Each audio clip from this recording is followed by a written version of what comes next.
Ruang Dewa Bela Diri. Bab 556 sampai dengan 560. Bab 556 berkomplot melawanku. Itu cuma angan-angan. Para monster dan prajurit itu berhamburan seperti monyet ketika pohon tumbang, lalu menghilang tanpa jejak dalam sekejap, dan kota besar itu langsung direbut oleh Ye Xiwen. Ternyata itu adalah senjata suci. Meskipun ritualnya sangat kasar, itu memang senjata suci. Teman-teman pembaca lainnya sedang membaca bab terbaru Butterflies Dancing. Haha, Ye Xiwen, kita dapat banyak sekali keuntungan kali ini. Suara Yemo yang bersemangat muncul dari lubuk hatinya. Aku penasaran berapa banyak kekayaan yang telah dijarah pasukan monster ini, semuanya terkonsentrasi di artefak magis kota ini. Ye Xiwen memutar pikirannya. Pasukan monster ini telah menjelajahi seluruh wilayah Hongqi selama ratusan tahun. Tak diketahui berapa banyak harta dan ramuan yang telah mereka rampas. Meskipun sebagian besar telah habis, jumlah yang terkumpul masih sangat besar. Ada ratusan artefak pseudo-sakral. Meskipun tidak dapat dijual sebaik artefak suci, jumlahnya sangat banyak dan pasti dapat dijual dengan harga yang bagus. Ada juga banyak obat spiritual. Karena wilayah Hongqi hanya dibuka sekali dalam waktu yang lama, obat-obatan spiritual ini tumbuh sangat melimpah dan subur. Semua ini dikumpulkan oleh monster-monster ini. Monster-monster ini tidak memiliki kemampuan untuk memurnikan pil, jadi pada dasarnya mereka mengumpulkan dan memakannya langsung. Mereka memakan semua jenis harta karun alam sebagai makanan, yang sangat mewah. Semua ini sekarang milik Ye Xiwen, tetapi Ye Xiwen tidak peduli dan melemparkan semuanya ke cermin Tianyuan. Semua orang menatap kosong ke arah sosok hijau di langit, mata mereka penuh ketidakpercayaan. Dalam waktu sesingkat itu, dia benar-benar berhasil memenggal kepalanya. Ding Tong menatap Ye Xiwen dengan tak percaya. Meskipun dialah yang memanggil Ye Xiwen, dia tidak pernah menyangka Ye Xiwen sekuat itu. Sungguh tak terbayangkan. Yang lainnya tidak jauh lebih baik. Meskipun mereka semua berharap dari lubuk hati mereka bahwa Ye Xiwen bisa berhasil, itu hanyalah harapan.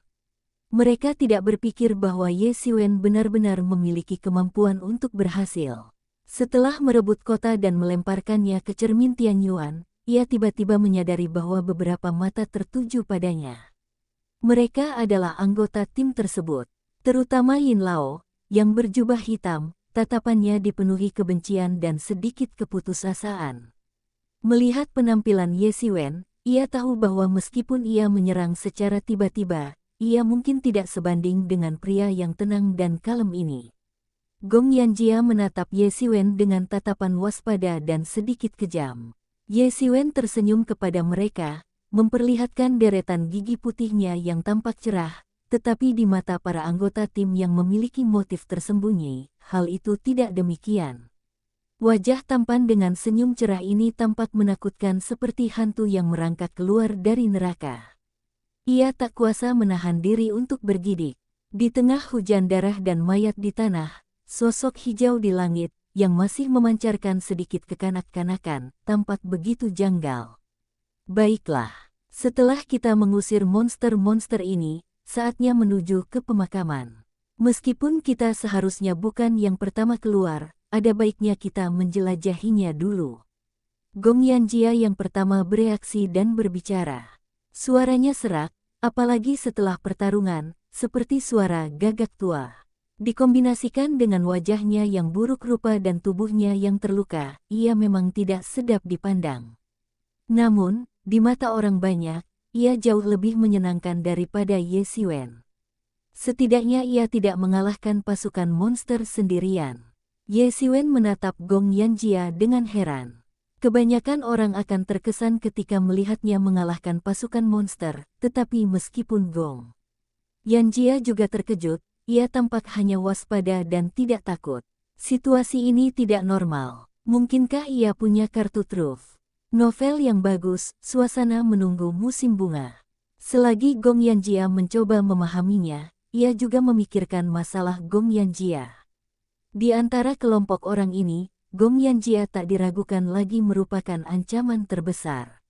Serangan habis-habisannya kali ini juga dimaksudkan untuk mengintimidasi mereka. Meskipun dia tidak takut orang-orang ini melakukan sesuatu di belakangnya, bukanlah hal yang baik untuk terus-menerus dijebak seperti ini. Tampaknya tujuan semula tidak tercapai sepenuhnya. Semua orang setuju dengan saran Gong Yanjia. Bisa dibilang banyak dari mereka datang ke sini hanya untuk mencari rahasia di makam tersebut. Mengenai lokasi warisan di depan Menara Hongqi, banyak dari mereka bahkan tidak berani memikirkannya. Persaingan pasti akan semakin ketat saat itu. Rombongan itu tidak menunda lagi dan segera menuju ke makam legendaris itu. Sepanjang jalan, jumlah monster yang ditemui oleh kelompok itu meningkat dan menjadi semakin padat. Karena makam itu jauh di wilayah Hongqi, jumlah monster meningkat. Untungnya, tidak ada lagi pasukan monster skala seperti sebelumnya, jika tidak, semua orang tidak akan memiliki cara untuk mendekat. Bahkan Ye Xiwen tidak ingin menemuinya lagi karena terlalu merepotkan. Hal yang paling menakutkan adalah mereka tidak tahu apakah mereka akan menghadapi pasukan yang dipimpin oleh Raja Iblis atau Jenderal Iblis. Jika itu hanya Jenderal Iblis, itu akan baik-baik saja. Tetapi jika mereka bertemu dengan Raja Iblis yang telah mencapai kesempurnaan besar dari alam suci, itu akan sangat buruk. Pada saat itu, kecuali Ye Xiwen, yang berani mengatakan bahwa mereka pasti bisa melarikan diri. Di antara kelompok itu, Ye Xiwen adalah yang tercepat dan tampak siap bertindak sebagai garda terdepan bagi semua orang, membantai monster-monster di sepanjang jalan.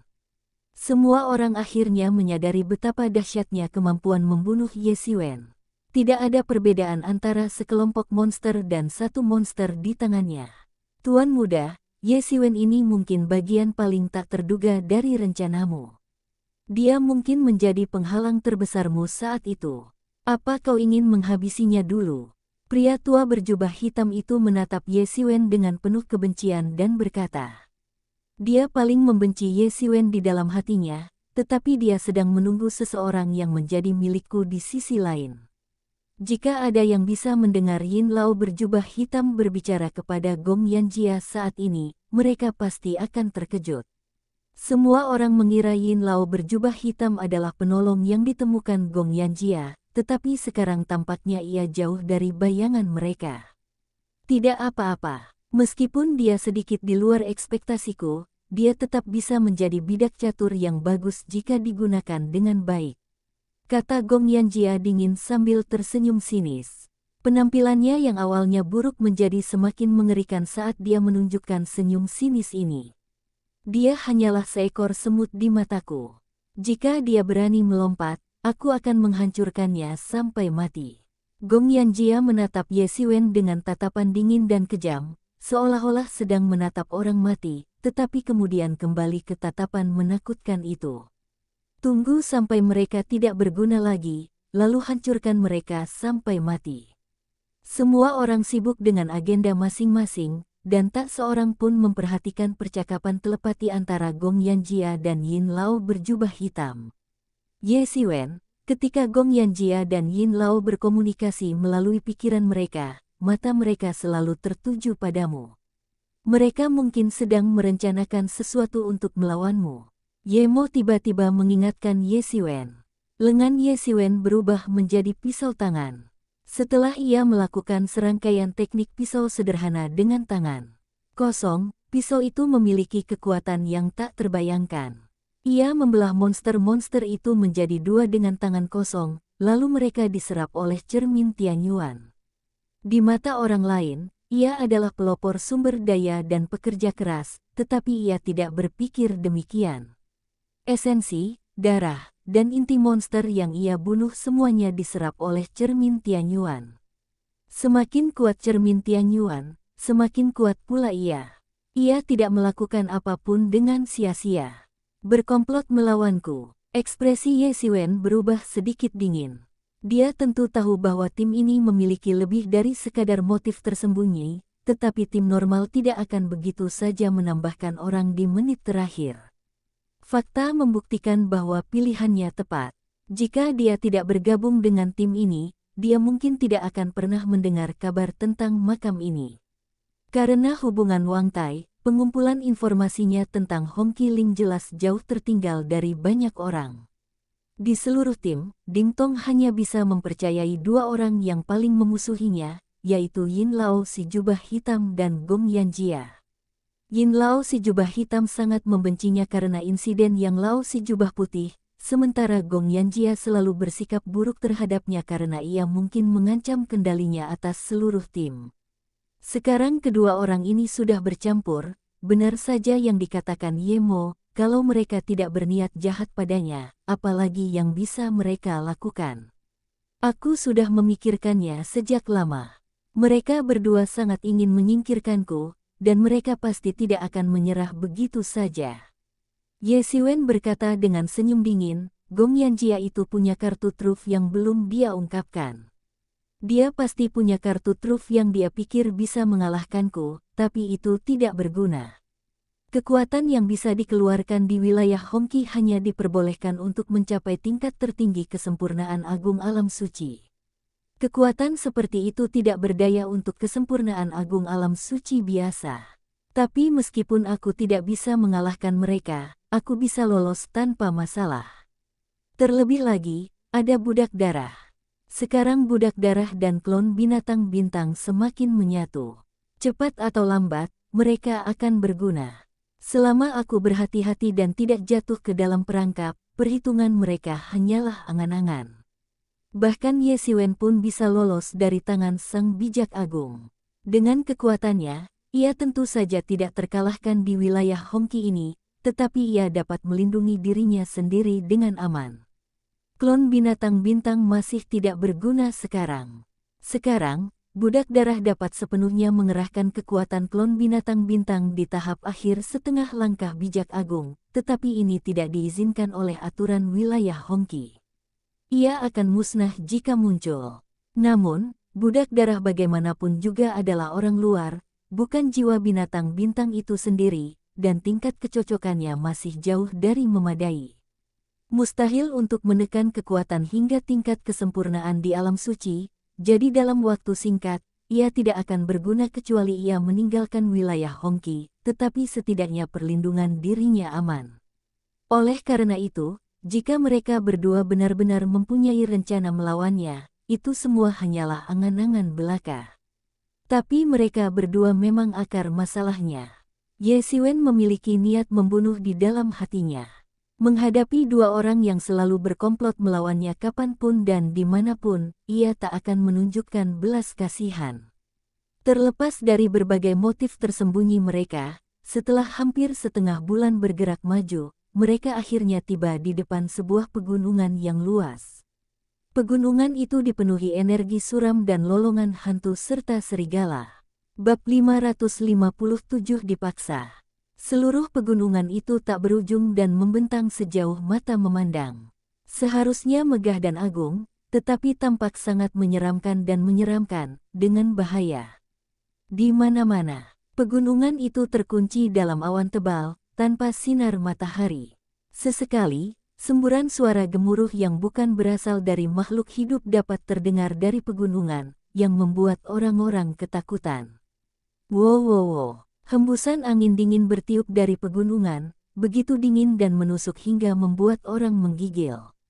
Mereka semua adalah seniman bela diri dengan tingkat kultivasi tinggi, tetapi mereka tetap tidak dapat menahan diri untuk menggigil saat menghadapi angin dingin ini. Ini bukan dingin yang membekukan. Dengan tingkat kultivasi mereka dapat bergerak bebas bahkan di lingkungan bersuhu ratusan atau ribuan derajat di bawah nol.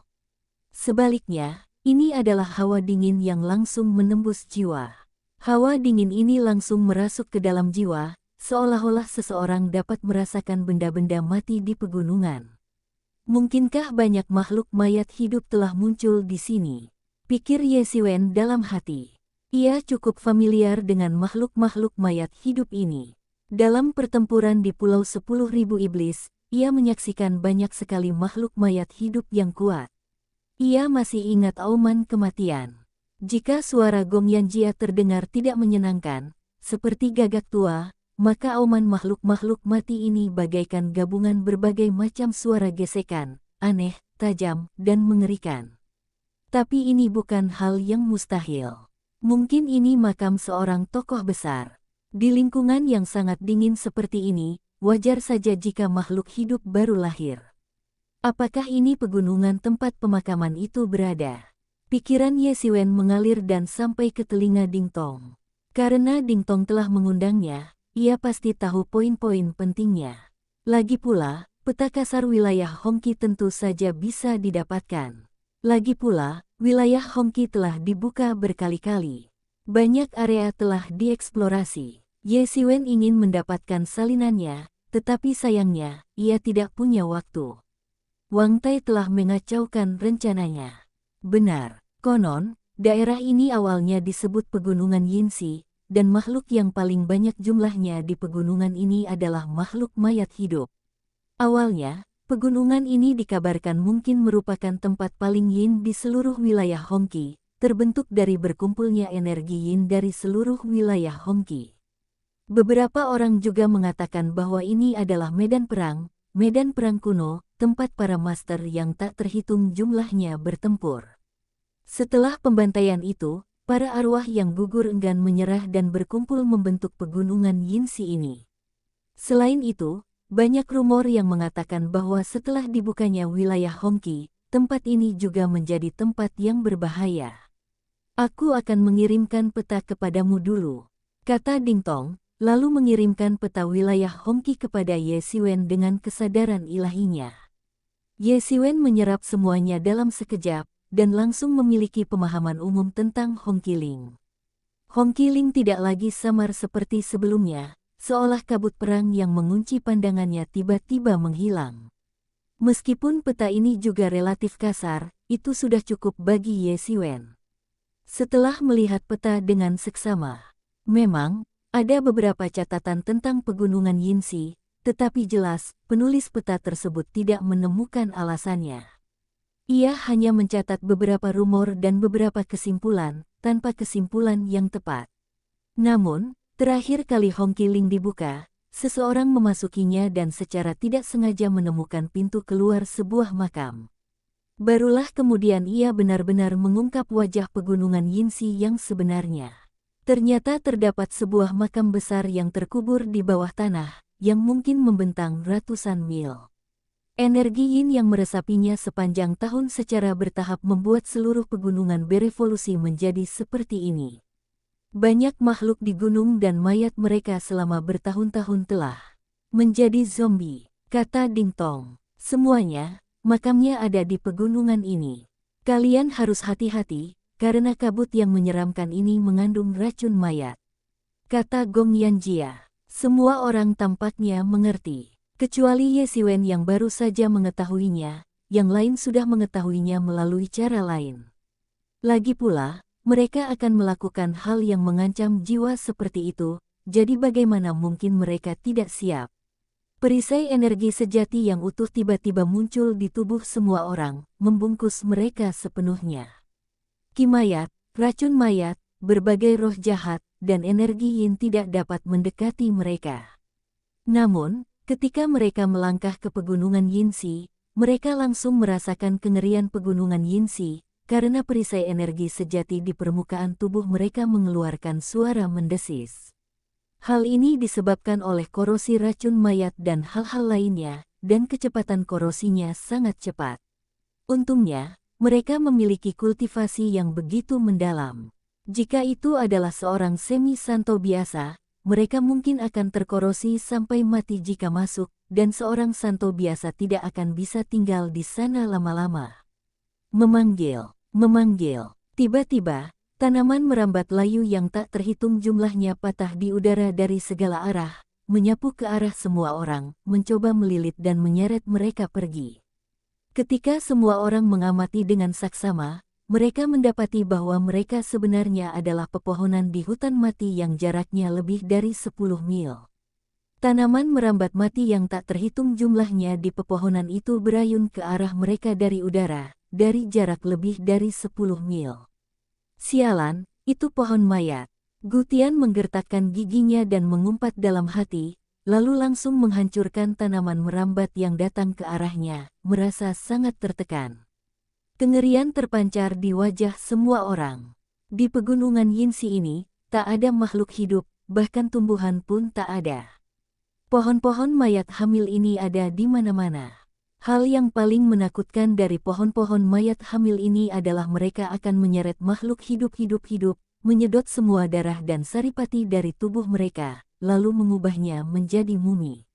Setelah diberi nutrisi oleh angin yin selama 100 atau 1000 tahun dan berubah menjadi zombie, mereka berhasil melarikan diri, sehingga mereka disebut pohon mayat hamil. Membayangkan pohon yang melahirkan zombie sungguh mengerikan. Untungnya, kelompok itu tidak terlalu dekat, hanya sekitar 10 mil jauhnya. Kalau tidak, itu akan menjadi masalah besar. Semua orang segera mematahkan tanaman merambat yang menebas mereka dan segera terbang menjauh dari area itu. Pegunungan Yinsi ini sungguh aneh. Di dalamnya terdapat banyak sekali makhluk kuat dan aneh. Bahkan mereka yang berada di puncak alam suci dan mereka yang berada di alam suci minor telah mati di sini. Kita harus sangat berhati-hati. Ekspresi Gong Yanjia berubah serius. Kali ini, ia sedikit mengendurkan niatnya untuk melawan Ye Xiwen. Ini bahkan lebih mengerikan. Hanya jika ia selamat, ia bisa merencanakan sesuatu untuk melawan Ye Xiwen. Gong Yanjia, karena kau yang memulai aksi ini, kau seharusnya sudah cukup paham tentang pegunungan Yinsi. Kau seharusnya punya peta detail. Keluarkan dan biarkan kami melihatnya. Setidaknya kita semua punya gambaran kasarnya, kata Ye Xiwen ringan. Ye Xiwen tahu dari Ding Tong bahwa meskipun Ding Tong, Yue Rui, Gong Yanjia, dan Xiao Yuan adalah anggota asli tim ini, kegiatan ini diinisiasi oleh Gong Yanjia, dan dialah perencananya. Jika dia bilang tidak ada persiapan sama sekali, tak akan ada yang percaya. Benar saja, mata semua orang tertuju pada Gong Yanjia. Mereka semua tahu bahwa operasi ini diprakarsai oleh Gong Yanjia, dan mereka semua telah menyaksikan keanehan pegunungan Yinsi. Pada dasarnya, bisa dikatakan bahwa tempat itu berbahaya dimanapun. Jika tidak ada apa-apa, semuanya akan baik-baik saja, tetapi Gong Yanjia seharusnya sudah siap. Jika dia tidak mengeluarkan peta itu, dia akan berselisih dengan mereka semua. Tidak ada yang ingin mati, dan jika itu bisa meningkatkan peluang bertahan hidup, siapa yang tidak mau melakukannya? Gong Yanjia melirik Ye Xiwen dengan niat membunuh di matanya. Orang-orang ini jelas memiliki motif tersembunyi mereka sendiri, dan alasan mengapa ia membentuk tim seperti itu adalah karena ia ingin menggunakan mereka sebagai umpan meriam. Setelah menggunakan mereka, ia akan membuang mereka, dan tentu saja mereka tidak akan berguna lagi. Apakah orang mati masih akan menuntut pertanggungjawabannya? Namun kini, hal ini menjadi isu yang pelik. Jika tidak diutarakan, jelaslah bahwa rekan-rekan satu tim yang sudah memiliki motif tersembunyi ini akan semakin terpecah belah. Beraninya kau pikir kau siapa? Kata Yin Lao berjubah hitam. Tuan Muda Gong Yan adalah kapten tim kita. Dengan dia yang mengendalikan peta, tidak ada yang tidak aman. Kita hanya perlu mengikutinya. Namun, begitu ia selesai berbicara, semua orang memutar bola mata mereka. Jika ini tim dengan tujuan yang sama, mungkin akan baik-baik saja, tetapi semua orang tahu apa yang sedang terjadi. Gong Yanjia tak kuasa menahan sakit kepala, dan juga bertanya-tanya apakah strateginya sebelumnya salah. Jika ia mencari umpan meriam, seharusnya ia tak mencari sekelompok orang yang sangat merepotkan itu. Kau pikir kau siapa? Kapan giliranmu bicara di sini? Ye Xiwen menatap Yin Lao berjubah hitam dengan tatapan dingin. Ia tak menyembunyikan niat membunuhnya. Semua orang bisa membaca niat membunuh di matanya. Jika dia benar-benar harus bertindak, dia tidak akan keberatan langsung menjepit Yin Lao yang berjubah hitam hingga mati. Meskipun kejadian itu terjadi tiba-tiba dan dia tidak siap, pihak lain juga tidak siap. Daripada menunggu sampai pihak lain siap dan menyerangnya, lebih baik menyerang lebih dulu dan membuatnya lengah. Jika tidak, Tuhan tahu kapan dia akan membawa dirinya ke tempat yang berbahaya. Jelas, yang lain juga memikirkan hal yang sama dan tidak mempercayai siapapun. Awalnya mereka ragu untuk berbicara, tetapi karena Ye Xiwen yang memimpin, mereka tidak perlu khawatir. Selama waktu ini, mereka juga melihat dengan jelas bahwa seluruh tim terbagi menjadi dua level, yaitu Ye Xiwen dan Gong Yanjia. Kedua orang ini adalah orang yang sangat kejam dan tidak mudah dihadapi.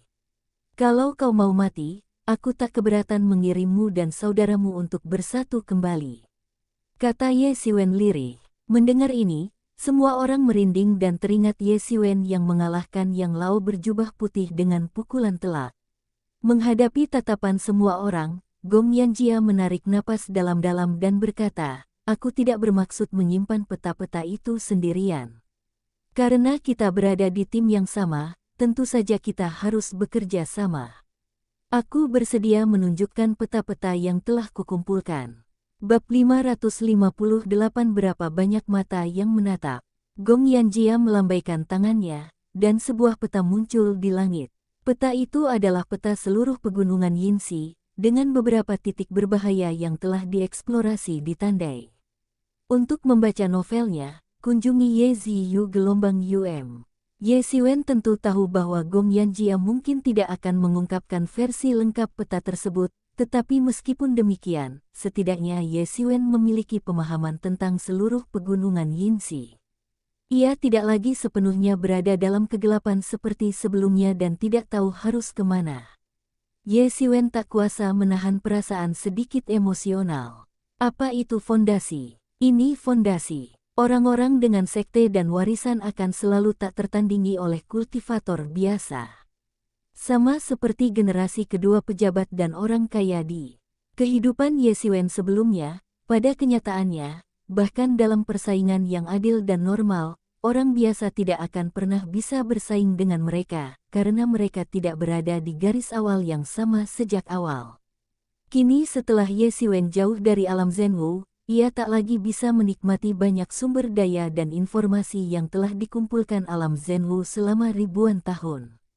Ia tak berbeda dengan kultivator biasa, jadi ketika ia benar-benar tak tahu apa-apa, Gong Yanjia bisa memberikan informasi yang cukup. Dengan informasi ini, semua orang tampaknya merasa lebih tenang dan tidak mengatakan apa-apa lagi. Ye Xiwen, peta ini mungkin tidak terlalu bisa diandalkan.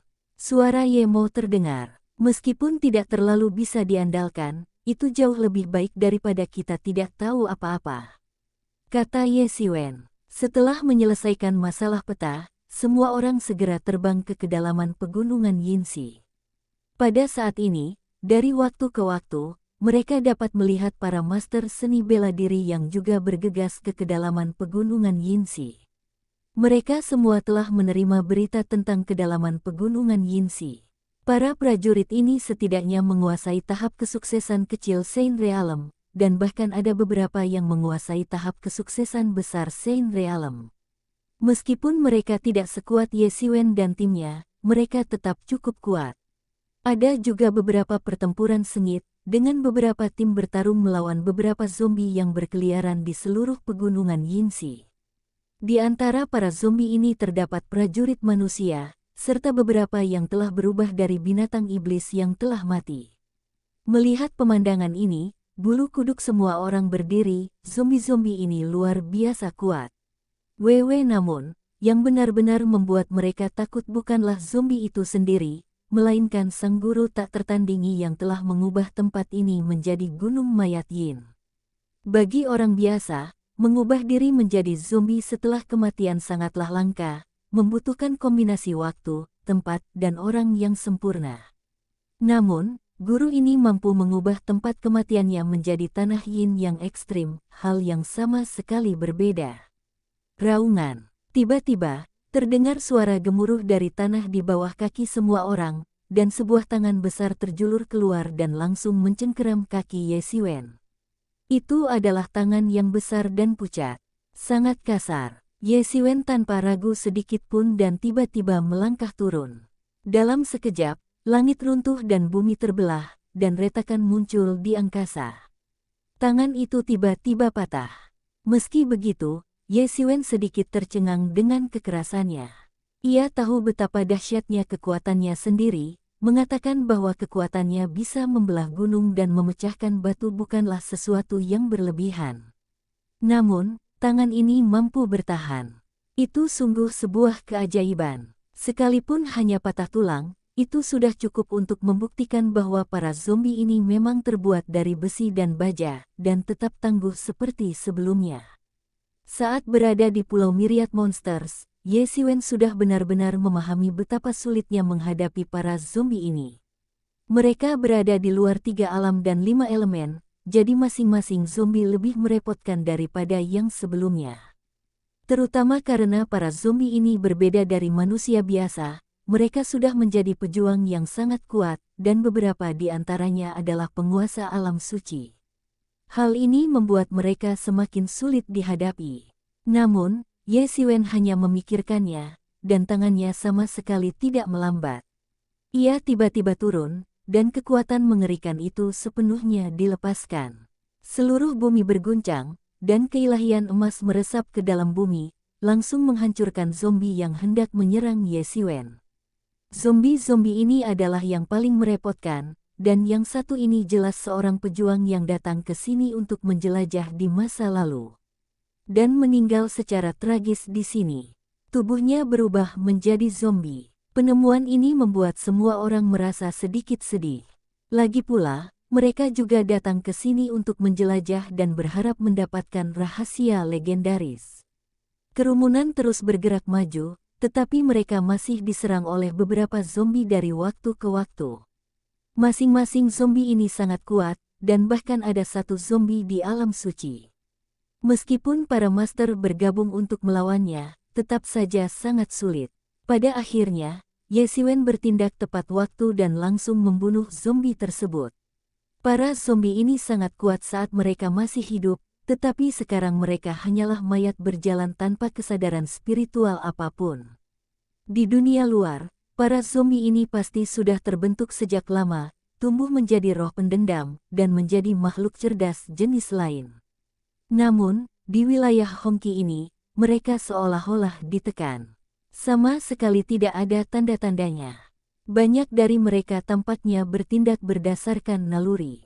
Meskipun para zombie ini hanya berkeliaran sendiri-sendiri, jumlah mereka banyak dan kepadatannya sangat tinggi.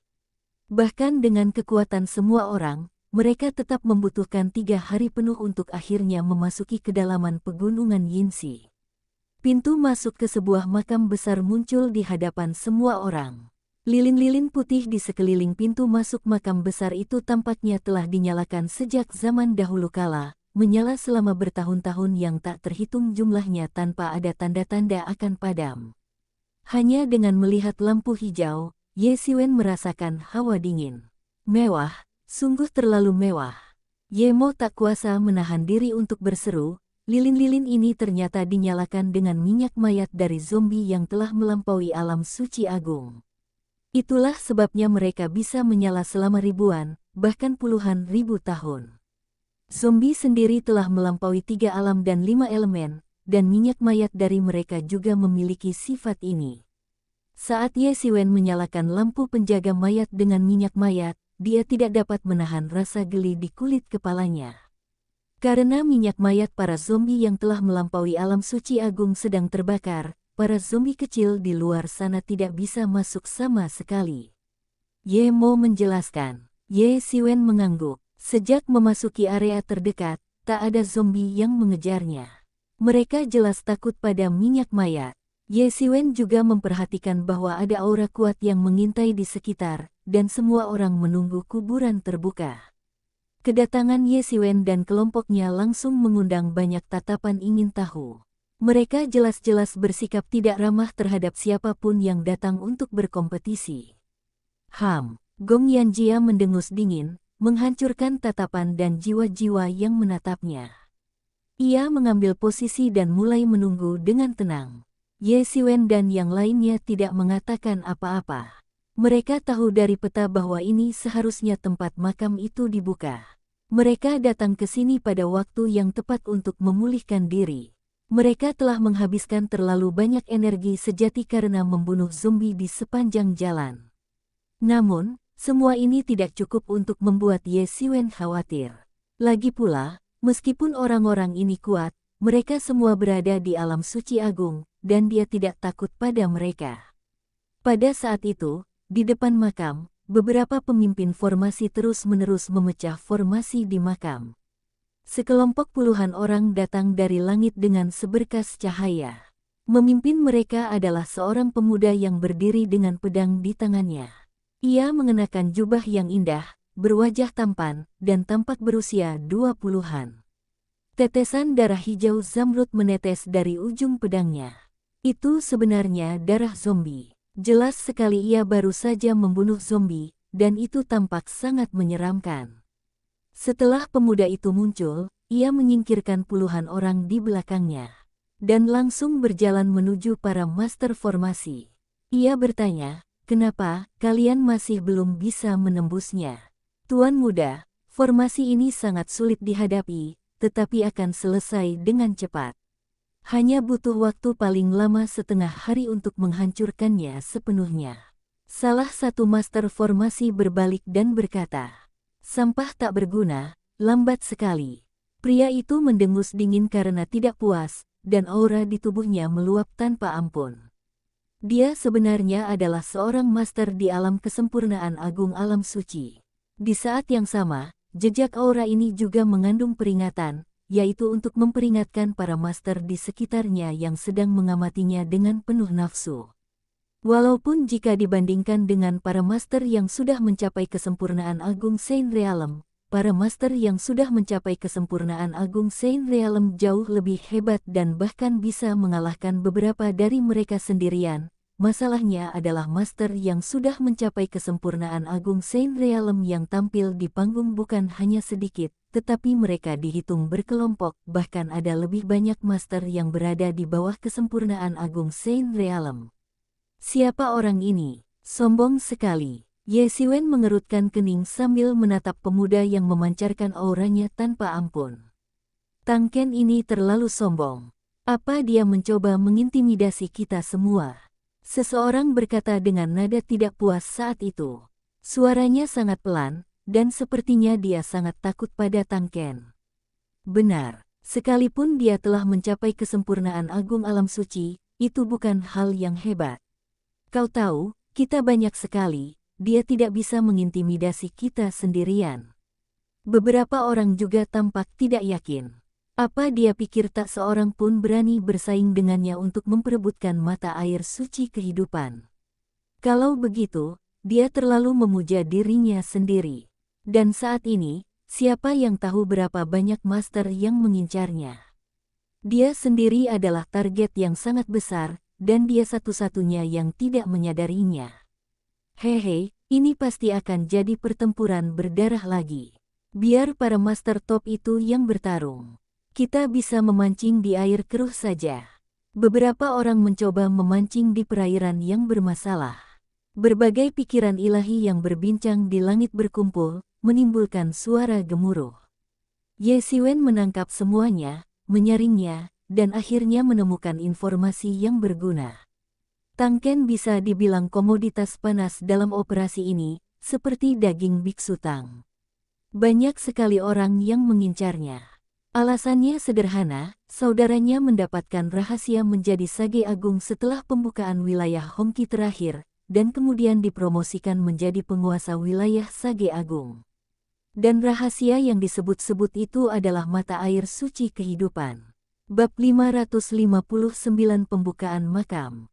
Konon, jauh di dalam kuburan, terdapat sebuah mata air, yang dikenal sebagai mata air suci kehidupan dan dapat membantu orang meningkatkan peluang mereka untuk menerobos ke alam suci agung.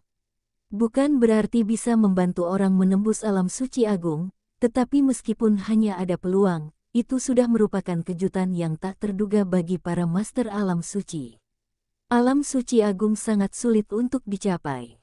Bahkan bisa dikatakan bahwa di antara 100 master yang telah mencapai kesempurnaan agung alam suci, belum tentu satu pun bisa dipromosikan menjadi suci agung. Sekalipun peluangnya bisa ditingkatkan 1% atau bahkan 1/1000, itu bisa membuat mereka gila. Hanya dengan menjadi orang bijak yang agung, seseorang dapat dikatakan telah menjadi orang yang unggul. Tang Ken begitu menarik perhatian karena ia memiliki peta pemakaman legendaris tersebut. Bukan karena belum pernah ada orang yang mengunjungi pemakaman ini, melainkan hanya saudaranya yang pernah memasukinya, memperoleh mata air suci kehidupan, dan akhirnya menjadi seorang resi agung. Oleh karena itu, banyak orang menduga bahwa ia memiliki peta yang mengarah ke mata air suci kehidupan.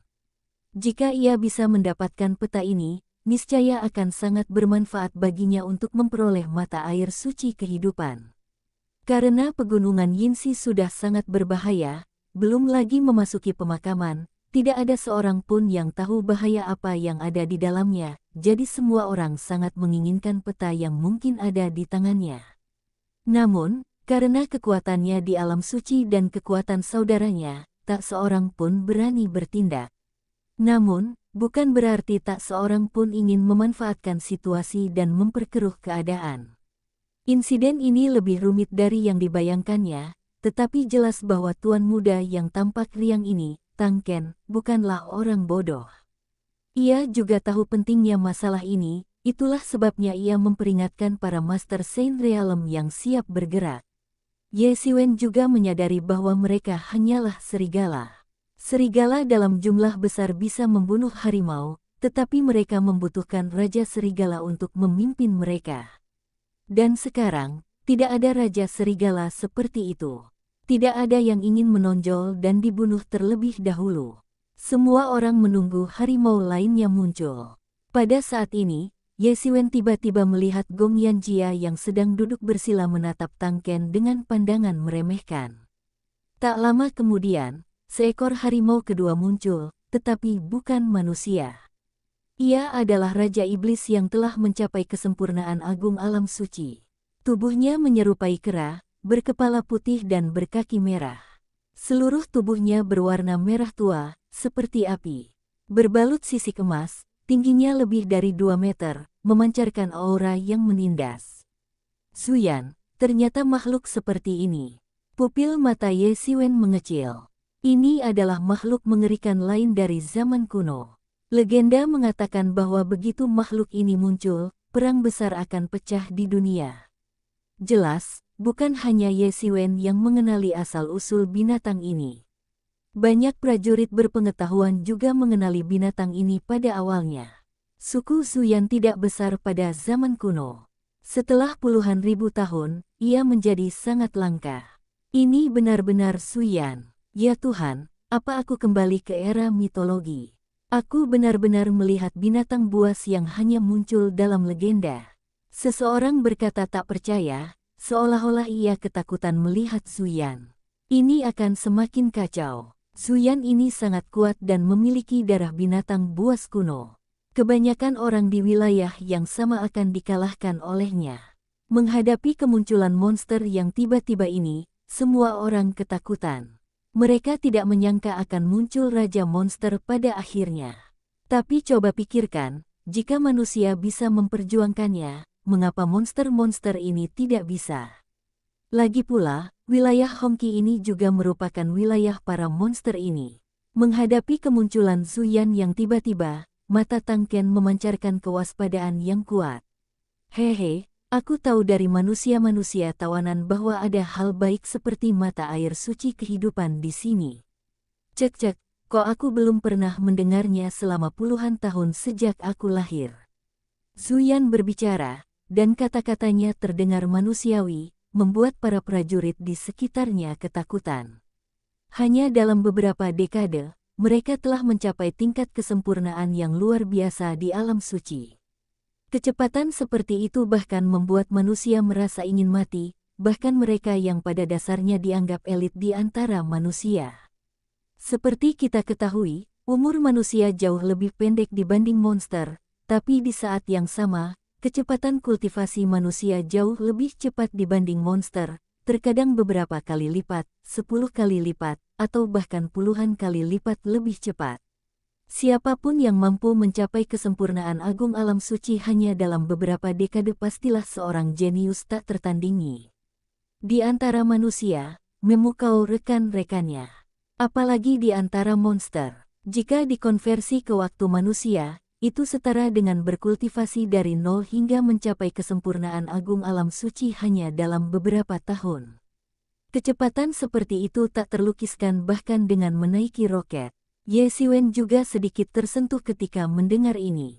Zuyan ini memang luar biasa, bahkan lebih luar biasa daripada Pang Yangbo yang pernah dilihat Ye Xiwen sebelumnya. Tapi kenapa Ye Xiwen merasa monster ini suka pamer? Ya, ia jelas melihat raut puas terpancar di bibir Zuyan, yang sepertinya muncul setelah mendengar seruan manusia di sekitarnya. Namun, ketika melihat senyum puas Zuyan hampir mencapai telinganya, Ye Xiwen harus mengakui bahwa ia tidak salah. Zuyan memang sedang pamer. Ye Xiwen pernah melihat monster cerdas sebelumnya, tetapi IQ tinggi belum tentu berarti EQ tinggi. Oleh karena itu, meskipun banyak monster memiliki IQ yang tak kalah dengan manusia, mereka tetap tidak berbeda dari sebelumnya dan hanya tahu cara membunuh. Namun, ini adalah pertama kalinya Ye Xiwen melihat monster yang begitu sombong. Zuyan hendak tertawa terbahak-bahak. Ye Xiwen tiba-tiba merasa sangat tidak nyaman. Bukankah Zuyan dikatakan sangat kejam? Jangan terlalu memujaku, aku hanya legenda. Zuyan mengucapkan pernyataan yang mengejutkan, yang langsung mengejutkan para prajurit di sekitarnya yang masih terkejut. Manusia memang selalu memperhatikan kesopanan, namun jarang sekali kita melihat orang yang memuji diri sendiri secara terang-terangan, apalagi sampai memamerkannya di hadapan banyak orang di muka umum. Namun, Ye Xiwen memiliki perasaan yang baik terhadap Zuyan yang suka pamer ini. Lebih mudah menyukai seseorang yang suka pamer daripada seseorang yang dingin dan acuh tak acuh. Di sisi lain, Zuyan melihat Tang Ken bersikap sangat bermusuhan padanya. Wajahnya tiba-tiba berubah serius dan berkata, "Apa yang kau lihat? Kau belum pernah melihat Zuyan setampan aku." Wajah semua orang langsung dipenuhi garis-garis hitam. Orang ini benar-benar terlalu tangguh. Namun sebelum ia sempat menyelesaikan kata-katanya, sosok lain muncul. Ia adalah seekor elang perak raksasa, bahkan lebih besar dari Zuyan, tingginya setidaknya 3 meter, dan seluruh tubuhnya berwarna putih keperakan. Sayapnya tampak terbuat dari perak, memancarkan semburan cahaya redup, tampak sangat menakutkan. Begitu muncul, ia membawa hembusan angin kencang. Dibandingkan dengan Zuyan, Raja Elang Perak ini memiliki sikap seperti Raja Iblis sejati. Semua orang menduga bahwa ini adalah master ketiga dari alam suci kesempurnaan agung yang muncul. Ini bukan jumlah total master dari alam suci kesempurnaan agung yang datang ke wilayah Hongqi kali ini, tetapi banyak master dari alam suci kesempurnaan agung adalah orang luar. Mereka mungkin tidak mengetahui banyak hal yang tersebar luas di wilayah Bintang Kawahara, jadi wajar jika mereka tidak mengetahuinya. Setelah Raja Elang Perak muncul, ia hanya menatap semua orang dengan tatapan dingin, tanpa berkata apa-apa. Ia berdiri dengan gagah, menunggu saat makam itu akan terbuka. Maaf, aku terlambat." Sebuah suara malas terdengar dari kejauhan, dan seorang pria tampan berusia 20-an mengenakan jubah putih longgar terlihat berteriak minta maaf sepanjang jalan, berjalan keluar dari hutan dengan perlahan dan ceroboh. Mata semua orang menyipit. Ternyata itu adalah seorang master lain di alam kesempurnaan agung alam suci. Untungnya, kali ini dia berada di pihak manusia, yang membuat banyak prajurit manusia merasa lebih baik. Awalnya, di antara 3 master di alam kesempurnaan agung yang muncul kali ini, 2 di antaranya adalah monster. Hal ini membuat mereka khawatir. Meskipun ada pembunuhan antar manusia, bagaimana mungkin itu bisa dibandingkan dengan pembunuhan antara manusia dan monster? Kini setelah seorang guru manusia yang telah mencapai kesempurnaan agung alam suci telah muncul, setidaknya situasinya tampak seimbang, tidak lagi sumbang dan tidak seimbang seperti sebelumnya.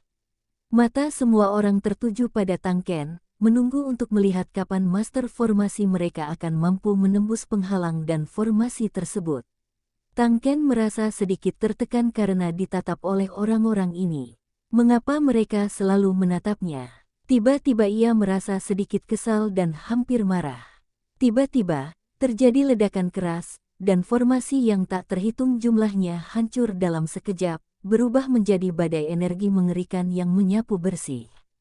Para ahli formasi yang dibawa Tang Ken terguncang hingga tewas di tempat, organ dalamnya hancur total, dan mereka meninggal karena pendarahan dari ketujuh lubang. Pemakaman besar itu juga terguncang oleh ledakan dahsyat, dan sebuah lubang besar pun terbuka. Energi negatif yang tak berujung berubah menjadi gelombang dan menyembur keluar. Pada saat ini, Tang Ken tidak peduli dengan para master formasi yang terkejut setengah mati, dan langsung terhempas ke dalam lubang. Para master yang dibawa Tang Ken juga bereaksi cepat. Mereka segera mengepung lubang itu. Mereka tidak berniat membiarkan orang-orang itu masuk, atau mereka ingin menunda kedatangan mereka dan mengulur waktu bagi Tang Ken untuk masuk. Kau cari mati. Beraninya kau menghalangi jalanku. Zuyan, yang sedang berpose, tiba-tiba marah. Sepasang tangan besinya tiba-tiba jatuh dari langit, seperti dua meteor yang jatuh dari langit. Boom! Tinju mengerikan itu menyebabkan retakan di angkasa, yang sangat mengerikan dan hancur ke segala arah. Beberapa Master Saint Realm di dekatnya langsung terbunuh oleh sengatan listrik, meninggalkan lubang besar, dan Zuyan berubah menjadi bola api dan langsung menyerbu ke dalam lubang. Di sisi lain, Raja Elang Perak juga bergerak. Ia berubah menjadi seberkas cahaya perak dan melesat ke depan. Para pendekar bela diri yang berdiri di depannya terpotong-potong oleh jeritan. Bab 560 jatuh, serangan mendadak. Oh, sungguh merepotkan. Pemuda berjubah putih itu berteriak kesusahan dan melangkah maju. Dalam sekejap, ia melintasi jarak yang sangat jauh, seolah-olah mengecilkan bumi hingga 1 inci. Dalam sekejap, ia melewati para prajurit yang menjaga pintu masuk gua dan menghilang di pintu masuk gua. Bunuh, serang. Pada saat ini, seseorang berteriak, dan semua prajurit yang mengintai dan bersemangat berteriak dan bergegas masuk. Para prajurit yang menghalangi mereka tidak berani menghentikan mereka dan menyerah. Meskipun jumlah mereka lebih banyak, pihak lawan memiliki lebih banyak orang. Mereka hanya ingin menghentikan para prajurit ini untuk sementara waktu, bukan untuk mencari kematian. Ye Siwen juga bergegas masuk mengikuti Gong Yanjia dan yang lainnya. Hampir dalam sekejap, mereka pun bergegas masuk. Tim Ye Siwen juga berada di peringkat teratas di antara banyak master. Hampir saja tim inilah yang bergegas masuk lebih dulu. Swiss. Ye Siwen baru saja melangkah masuk ke dalam makam dan belum memperhatikan lingkungan sekitarnya, tetapi tiba-tiba ia mendengar suara melengking menembus udara di belakangnya. Seekor ikan yin yang raksasa tiba-tiba membuka mulutnya yang berdarah ke arah Ye Siwen dan menggigitnya. Mencari kematian. Ye Siwen tahu bahwa Yin Lao si jubah hitamlah yang bergerak, tetapi ia sama sekali tidak terkejut. Sebenarnya, ia selalu sangat waspada terhadap Yin Lao si jubah hitam dan Gong Yanjia, bahkan bisa dikatakan ia tidak pernah santai sedetik pun. Oleh karena itu, meskipun gerakan Yin Lao si jubah hitam sangat tiba-tiba, ia bukannya tidak siap. Ye Siwen berputar dan menamparkan dengan telapak tangannya. Ledakan. Sepasang telapak tangan berdaging bertabrakan dengan ikan yin yang raksasa di udara. Ledakan dahsyat meletus dari kekuatan gabungan tersebut. Atom-atom musnah, dan langit dipenuhi ledakan gemuruh. Ruang di dalam makam membeku di tempatnya oleh kekuatan yang begitu dahsyat sehingga bahkan para Master Saint Realm puncak pun tak mampu menembusnya. Aliran udara yang dihasilkan oleh ledakan dahsyat itu belum menghilang, tetapi Yin Lao berjubah hitam telah menyerbu ke depan dengan senyum yang sangat ganas di wajahnya. Ye Siwen, kau sudah mati. Sekarang kau berada di makam, tempat Yin yang ekstrim. Ini duniaku. Aku akan menghancurkanmu sampai mati, seperti menghancurkan semut. Yin Lao, yang berjubah hitam, tersenyum ganas. Ia sangat licik dan penuh tipu daya. Meskipun tampak agak mudah tersinggung, itu hanya terhadap semut-semut yang bahkan tidak ia anggap serius. Namun, ketika berhadapan dengan Ye Siwen, seorang pria kuat, ia tahu betapa pentingnya tindakannya. Jadi, Ketika Ye Xiwen gagal menemukan alasan untuk menyerang, ia membiarkannya begitu saja. Untuk memasuki makam ini, ia mengolah kekuatan yin yang ekstrim. Tempat ini adalah habitat alaminya. Di sini, ia dapat mengerahkan ratusan persen kekuatannya. Ia begitu kuat sehingga bahkan jika ia bertemu dengan seorang master kesempurnaan agung alam suci, ia dapat lolos tanpa cedera. Bahkan seorang master kesempurnaan agung alam suci pun dapat dikalahkan. Dalam suasana suram di sini, sungguh tak tertandingi. Aura menyeramkan yang dihindari orang lain, baginya, merupakan zat yang menyehatkan. Ia bahkan bisa merasakannya. Jika ia bisa berkultivasi di sini selama beberapa tahun, kultivasinya pasti akan berkembang pesat. Menerobos kesempurnaan agung alam suci hanyalah masalah waktu. Dia sangat mencintai tempat ini. Tempat ini sudah seperti rumahnya sendiri. Siapapun yang datang ke sini harus mematuhi peraturan di tempat asalnya. Didorong oleh kekuatan yin yang luar biasa di sini, momentum Yin Lao berjubah hitam memang meningkat pesat. Ketika berada di luar pegunungan Yinxi, Ye Xiwen menemukan bahwa kekuatan Yin Lao berjubah hitam telah meningkat pesat. Di pegunungan Yinxi, ia seperti ikan di air. Membunuh monster-monster di luar agak sulit, tetapi setelah memasuki pegunungan Yinxi, membunuh zombie-zombie itu terasa mudah. Namun, apapun yang terjadi, perubahannya tidak sebesar saat ia melangkah ke makam ini. Setelah menyerap aura jahat ini, kekuatannya mendekati puncak alam suci. Maka, ia bertindak tegas tanpa ragu-ragu. Sebelumnya, ia merasa tak tertandingi Ye Xiwen, tetapi kini berkat aura jahat makam, ia memiliki keyakinan. Oh tidak, sial, orang tua ini benar-benar bertindak. Orang pertama yang berbicara saat itu adalah Xiao Yuan. Meskipun awalnya ia dan Ye Xiwen tidak akur, ia kemudian menyadari bahwa tidak ada musuh abadi, yang ada hanyalah kepentingan abadi. Selama Ye Xiwen bisa memberinya cukup keuntungan, itu tidak masalah. Meskipun Ye Xiwen tidak membantunya secara langsung, tidak dapat disangkal bahwa dengan bantuan Ye Xiwen, perjalanan mereka untuk menemukan mata air suci kehidupan jauh lebih lancar. Dengan pengawalan para penguasa yang kuat, meskipun mereka tidak dapat menemukannya, setidaknya mereka tidak perlu mengkhawatirkan nyawa mereka.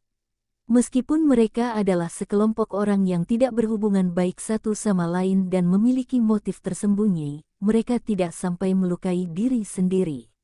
Ini sama sekali berbeda dengan apa yang terjadi setelah hubungan mereka berakhir. Ia juga menyadari bahwa meskipun Ye Xiwen bisa dikatakan tegas dalam membunuh, ia bukanlah orang yang membunuh tanpa pandang bulu. Selama ia tidak terprovokasi, semuanya akan baik-baik saja. Orang seperti itu setidaknya jauh lebih baik daripada Gong Yanjia yang murung. Jika ia harus memilih di antara keduanya, ia pasti akan memilih Ye Xiwen. Namun kini, Yin Lao yang berjubah hitam telah berbalik melawan mereka dengan memanfaatkan kekuatan jahat di makam tersebut, sehingga menyebabkan keadaan berubah drastis menjadi lebih buruk. Orang tua ini menjadi jauh lebih kuat berkat kekuatan Yin yang luar biasa. Kata Ding Tong dengan nada khawatir. Di antara orang-orang ini, dialah yang paling berharap Ye Xiwen baik-baik saja. Di makam yang semakin kacau ini, hanya Ye Xiwen yang sangat kuat yang bisa dianggap sebagai pendukung yang baik. Kalau tidak, jika dia tidak hati-hati, dia mungkin akan mati di tempat. Adapun Gutian, Yue Rui, dan Mo Zhen, mata mereka bergerak-gerak, dan tidak ada yang tahu apa yang mereka pikirkan. Namun, mereka sama sekali tidak merasa aneh dengan serangan mendadak Yin Lao berjubah hitam itu. Dari tadi, mereka bisa merasakan bahwa niat membunuh Yin Lao berjubah hitam terhadap Ye Xiwen semakin kuat. Gong Yanjia yang paling kritis tetap di sampingnya, menatap Ye Xiwen dengan tatapan dingin. Ia tampak tidak berniat mengambil tindakan, tetapi auranya tertahan erat pada Ye Xiwen, seolah-olah ia akan campur tangan kapan saja. Ye Xiwen, hari ini aku ingin kepalamu dikorbankan untuk saudaraku. Pria tua berjubah hitam itu melangkah maju, jubahnya berkibar tertiup angin dingin, dan aura tak terkalahkan terpancar keluar, seolah-olah di dalam makam gelap ini, dialah satu-satunya penguasa, seorang putri dari kematian. Yin Lao berjubah hitam langsung bergerak, dan diagram yin yang hampir seluruhnya hitam tiba-tiba terbentuk di langit. Sosoknya yang mengerikan seakan menghancurkan dunia, dan menghantam Ye Xiwen. Ye Xiwen merasakan tekanan yang mengerikan hampir seketika, menguncinya erat-erat. Ia berpikir, aku tidak menyangka hanya dengan memasuki pemakaman, Yin Lao berjubah hitam ini bisa sekuat ini. Awalnya, dia bukan tandinganku dan bisa jadi rentan, tetapi sekarang dia begitu kuat sehingga momentumnya hampir sebanding dengan serangan penuh kekuatan Gong Yanjia. Namun, ia tidak mundur sama sekali, melainkan menunjukkan ekspresi agak bersemangat di wajahnya. Kini, Yin Lao, si jubah hitam, mengerahkan seluruh kekuatannya, hampir sekuat Gong Yanjia. Dengan bertarung melawannya, ia juga bisa merasakan sebagian kekuatan Gong Yanjia agar tidak lengah. Keilahian emas di sekujur tubuh Ye Xiwen tiba-tiba mendidih, dan gelombang tekanan ilahi langsung meluap, dan kekuatan jahat di sekitarnya langsung dikalahkan. Keilahian ini sendiri adalah kekuatan paling kuat dan maskulin di dunia, dan dapat dikatakan secara alami tidak cocok dengan kekuatan jahat ini. Tabrakan yang mengejutkan terjadi hampir seketika, dan akibatnya yang mengerikan melonjak keluar lapis demi lapis. Keilahian bergolak dalam tubuhnya, seolah-olah terbuat dari emas. Ia adalah dewa perang emas yang berasal dari zaman kuno. Ia tidak memiliki gerakan yang rumit, hanya sebuah pukulan sederhana. Meskipun pukulan ini sederhana, ia mengandung seluruh esensi dan pemahaman Ye Xiwen tentang tinju, semuanya terkondensasi dan tercurah dalam pukulan ini. Mendesis, mendesis. Niat tinju Ye Xiwen dan diagram yin yang tiba-tiba bertemu di udara, seolah-olah dua kekuatan mengerikan tengah melahap dan bertabrakan satu sama lain di udara. Boom! Akhirnya, inti dari kedua kekuatan itu bertabrakan. Suara ledakan yang sangat dahsyat, disertai tabrakan yang mengerikan, langsung menyebabkan ruang bergetar dan berputar. Fluktuasi di ruang angkasa bagaikan gelombang samudera, menyapu lapis demi lapis dan menyapu jauh. Ketika tim lain atau prajurit individu melihat pemandangan ini, tak satu pun dari mereka yang tinggal dan pergi. Meskipun mereka tidak tahu mengapa kedua orang dalam tim itu bertarung, menemukan mata air suci kehidupan lebih penting saat ini. Saat ini, mereka sudah cukup jauh dari Tang Ken yang berada di depan, dan pada dasarnya tertinggal. Jika mereka tidak segera menyusul, mata air suci kehidupan akan lenyap. Semua orang percaya bahwa Tang Ken memiliki peta menuju mata air suci kehidupan. Selama mereka mengikutinya, mereka akan dapat menemukan mata air suci kehidupan yang legendaris. Begitu berita tentang air suci yang dapat meningkatkan peluang menjadi seorang sage agung ini menyebar, pasti akan menarik perhatian semua guru suci di alam semesta dan menarik mereka ke tempat kejadian. Sekarang mereka punya kesempatan bagus, bagaimana mungkin mereka melewatkannya? Karena itu, begitu keputusan dibuat, tak seorang pun berhenti dan terbang melewati sekelompok orang yang sedang berkelahi satu sama lain. Menendang, menendang. Menendang, orang tua berjubah hitam itu terus mundur, dan setelah mengambil beberapa langkah, dia akhirnya berhenti dan melepaskan gravitasi yang diterapkan oleh Ye Xiwen. Baru pada saat inilah ia menyadari tekanan seperti apa yang pernah dihadapi lelaki tua berjubah putih itu sebelumnya. Anak ini kurus dan tidak terlihat kuat, tetapi ketika mereka benar-benar bertarung, ia menyadari bahwa kekuatan anak ini sungguh mengerikan. Kebanyakan orang akan langsung tersungkur jika bertemu dengannya. Ia mampu menahannya berkat berada di makam ini di tempat yang sangat gelap, yang hampir seperti rumahnya, dan konsumsi energinya dapat terisi kembali dalam waktu singkat. Namun, justru karena mereka tahu betapa mengerikannya Ye Xiwen, mereka terpaksa menahannya di sini. Kalau tidak, dia akan menjadi ancaman besar baginya jika dia keluar. Wah! Tak seorang pun bisa melindungimu hari ini.